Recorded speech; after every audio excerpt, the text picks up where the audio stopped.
Assalamualaikum warahmatullahi wabarakatuh.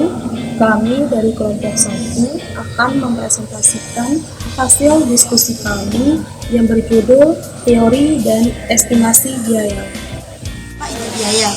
Biaya dalam pengertian ekonomi adalah semua beban. Sifat biaya selanjutnya adalah biaya relevan. Biaya relevan adalah biaya yang patut dihitung. Maka di sini saya akan menjelaskan tentang ukuran pabrik dan skala ekonomi. Hal tersebut mengacu pada presentasi biaya tetap yang dimiliki perusahaan atau total fungsinya dengan biaya total atau total cost dimension. Baiklah, saya akan menjelaskan tentang kurva biaya jangka panjang. Yang pertama, dalam jangka panjang Tentang estimasi empiris fungsi biaya.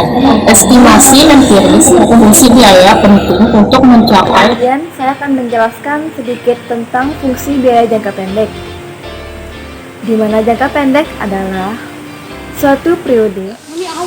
Di sini saya akan menjelaskan sifat-sifat biaya. Sebelumnya, kita harus mengetahui apa itu biaya.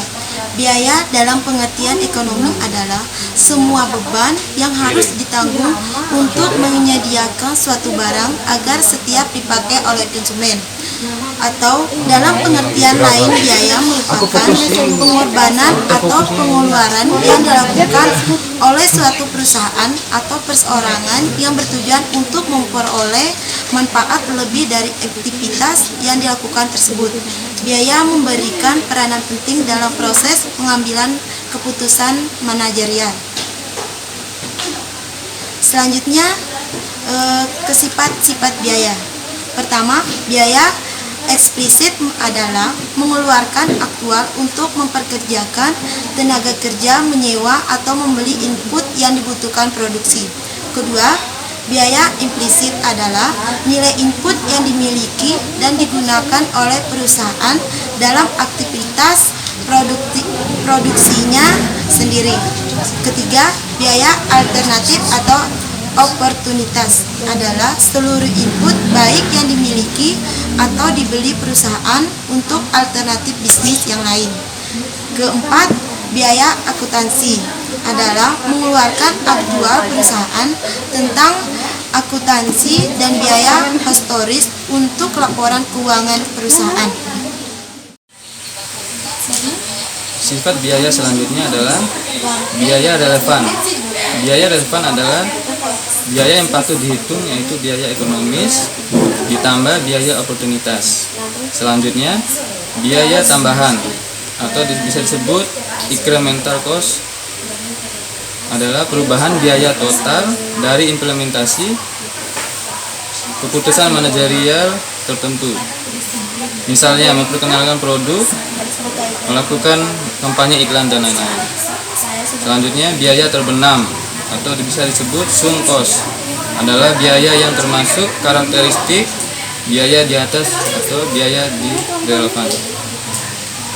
Kemudian saya akan menjelaskan sedikit tentang fungsi biaya jangka pendek, di mana jangka pendek adalah suatu periode di mana beberapa input perusahaan adalah tetap atau tidak dapat diubah dengan mudah. Kemudian fungsi biaya jangka pendek yaitu TC sama dengan TFC plus TVC, di mana TC yaitu biaya total atau total cost dan TVC yaitu total biaya tetap atau fixed cost. Kemudian VC yaitu total biaya variabel atau variable cost. Kemudian fungsi biaya di atas perlu diderivasi menjadi rata-rata biaya atau biaya rata-rata. Average cost dapat dibagi yaitu average fixed cost, kemudian average variable cost, kemudian average total cost, kemudian marginal cost, dan terakhir elastisitas biaya. Selanjutnya, adapun rumus fungsi biaya jangka pendek dapat disebutkan yaitu AFC sama dengan TFC per Q dan AVC sama dengan TFC per Q, kemudian ATC sama dengan TC per Q sama dengan AFC plus AVC, kemudian MC sama dengan delta TC per delta Q, dan terakhir EC sama dengan delta TC per Q dan TC per Q. Berikut ini adalah contoh kurva dari fungsi biaya jangka pendek, di mana kurva jangka pendek disebut kurva operasi. Baiklah, saya akan menjelaskan tentang kurva biaya jangka panjang. Yang pertama, dalam jangka panjang dalam suatu perusahaan tidak ada ibu tetap. Oleh karena itu, semua biaya jangka panjang bersifat variabel. Dan yang kedua, dalam jangka panjang perusahaan bisa menambah, menurun, atau mengubah penggunaan faktor-faktor produksi tanpa batasan. Dan yang terakhir, berikut adalah kurva jangka panjang atau kurva perencanaan. Baiklah, di sini saya akan menjelaskan tentang ukuran pabrik dan skala ekonomi. Skala ekonomi atau economic of scale merupakan suatu teori yang menggambarkan fenomena penurunannya biaya produksi per unit pada suatu perusahaan dibarengi dengan meningkatnya volume produksi atau output. Semakin besar perusahaan, semakin rendah biaya produksi per unit produk yang dihasilkan. Jadi, skala ekonomi ini dapat dipahami sebagai keuntungan yang diperoleh perusahaan atas keberhasilannya melakukan efisiensi. Efisiensi perusahaan ini umumnya dipengaruhi oleh ukuran atau skala perusahaan. Perusahaan dengan skala besar cenderung lebih efisien dibandingkan dengan perusahaan berskala kecil. Terima kasih. Di sini saya akan menjelaskan tentang kurva pembelajaran atau learning curve, di mana kurva pembelajaran atau learning curve ini adalah sebuah kurva garis yang menunjukkan hubungan antara waktu yang diperlukan untuk produksi dan jumlah kumulatif unit yang diproduksi. Teori pembelajaran atau pengalaman telah diaplikasikan di dunia bisnis. Di dunia manufaktur, kurva pembelajaran dapat digunakan untuk mengestimasi waktu untuk mendesain produk dan produksi serta biayanya. Kurva ini sangat penting dan menjadi bagian yang integral dalam perencanaan strategi perusahaan. Keputusan harga, investasi, dan biaya operasi didasarkan pada kurva ini. Pembelajaran individu akan berdampak pada perbaikan hasil kerja orang, mengulang suatu proses, dan memperoleh keterampilan atau efisiensi pengalaman mereka. Konsep kurva pembelajaran ini menyatakan bahwa 1. Bertambahnya pengalaman sampai pada batas tertentu dapat meningkatkan efisiensi. Yang kedua, bila jumlah produksi meningkat 2 kali, maka waktu yang diperlukan untuk mengerjakan satu satuan unit produksi berkurang dengan tingkat konstanta tertentu. Saya akan menjelaskan tentang cost volume profit analysis dan operating leverage. Analisis cost volume profit merupakan model yang sangat berguna untuk perencanaan dan pengambilan keputusan manajemen dalam menentukan unit yang harus dijual untuk mencapai laba yang diinginkan.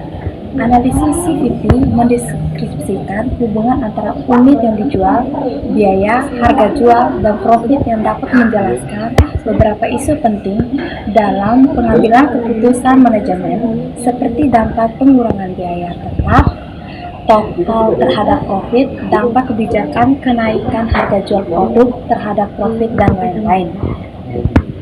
Analisis CVP diformulasikan dari konsep sederhana perhitungan profit.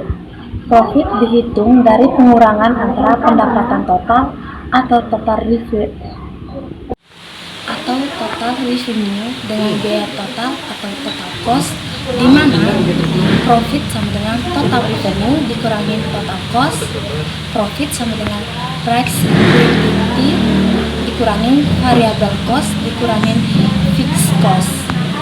Pada kondisi break even profit sama dengan 0, maka profit sama dengan P dikali Q dikurangi VC dikali Q dikurangi FC sama dengan 0. P dikurangi VC, Q sama dengan FC.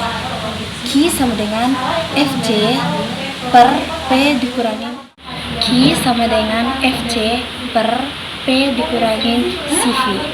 Keterangannya P price, VC variable cost per unit, dan FC fixed cost. Smita, saya akan menjelaskan tentang operating leverage.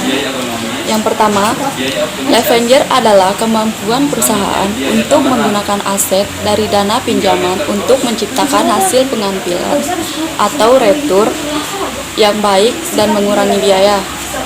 Yang kedua, operating leverage dapat didefinisikan sebagai kemampuan perusahaan memanfaatkan biaya tetap untuk menghasilkan laba yang lebih baik bagi perusahaan. Hal tersebut mengacu pada persentase biaya tetap yang dimiliki perusahaan.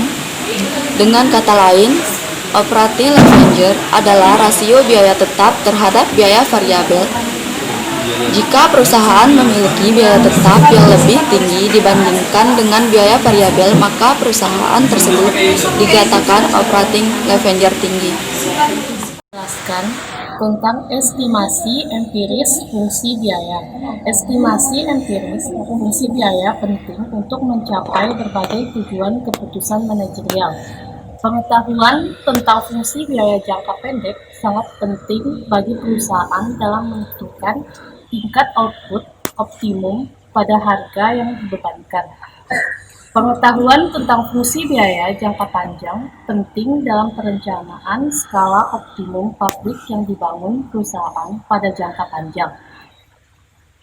Metode umum dalam mengestimasi fungsi biaya jangka pendek suatu perusahaan adalah dengan melakukan regresi biaya variabel total terhadap output, harga output selama periode waktu di mana ukuran pabrik tetap. Kemudian, selanjutnya metode yang umum dalam mengestimasi fungsi biaya jangka pendek suatu perusahaan adalah dengan melakukan regresi biaya variabel total terhadap output, harga input selama periode waktu di mana ukuran pabrik tetap.